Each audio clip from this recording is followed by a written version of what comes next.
So, we've got through the exposition, we've done the repeat of the exposition, and now we get onto the development section. What should happen is that we start off by playing the first subject and the rising scale, and then changing that to go through a journey of keys. But this is what Beethoven does.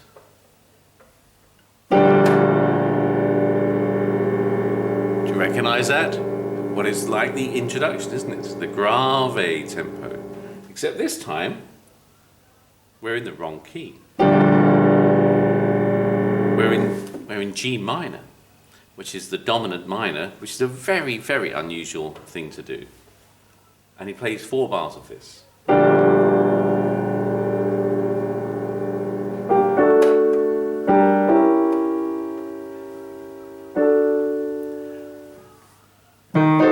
It's all the same in terms of diminished sevenths and dotted rhythm and rhythmic homophony, where everything moves together. And then it starts to change.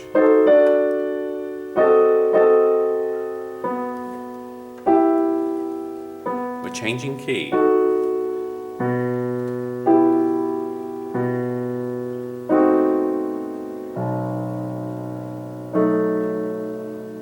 To E minor. So firstly, E minor is a very distant key. In the classical period, we expect composers to modulate, especially in the start of the development section, to closely related keys, keys that are 1 sharp or 1 flat away. Well, E minor has got 1 sharp, but C minor's got 3 flats. So technically now we're 4 sharps away, the 3 flats plus the 1 sharp. It's a long way away. E minor. But you recognize the material, which is based on the first subject. Well, not really. That was the rising scale. So this does come from the exposition, but it's actually a transition passage where he's changing key with that material. However, we've got the rocking octaves from the start of the exposition. So he's combining some ideas together. We start off with the material from the transition for a couple of bars. Only for a couple of bars. Then what happens next? Oh, I recognize that. You might think that's from the...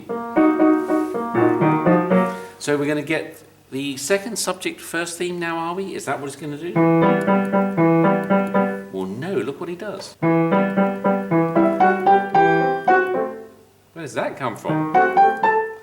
Hang on. Well, actually, it's the tune from the introduction, but now played in a much faster tempo. So he's having to use longer note values, crotchets and minims, to get the same sort of feel, instead of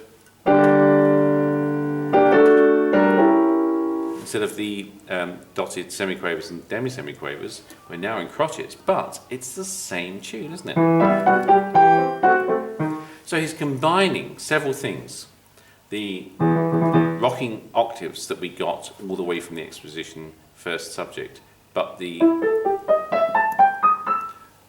little 2-octave rising scale that is a bit like the first subject but actually comes from the transition. Then we get the left-hand accompaniment that comes with the second subject, but we get the melody. We get the melody from the introduction. So he's chopping up all those different motifs and themes together to give you a development section. So what are the unusual things about it?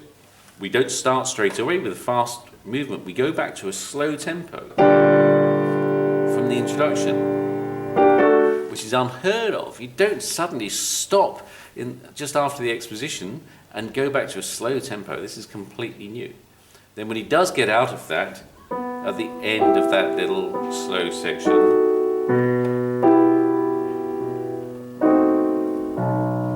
we go to E minor with the rocking octaves, only for 2 bars, and mixing up all of the different themes together, still in E minor. Well, we don't stay in E minor for very long. We have the octaves now switched to the right hand.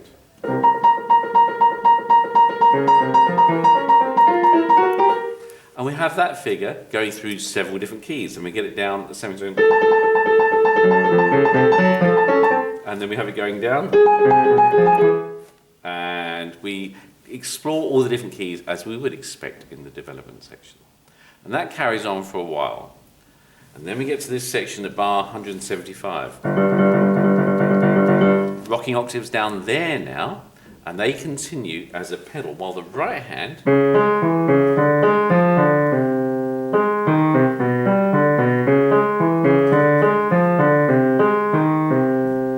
there isn't a single, well, there's one G in there. We've got all the G's here.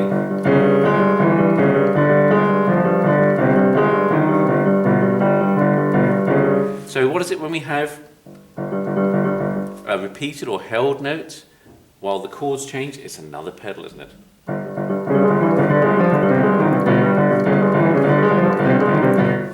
And that starts to say, where are we going?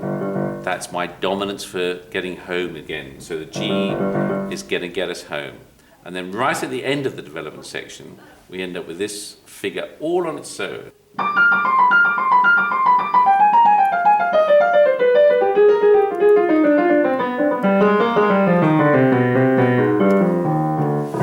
And then we finish up in the recapitulation. So this section here, constant quavers, and it's leading us back to C minor. Not only that, it's monophonic. It starts high tessitura in the right hand.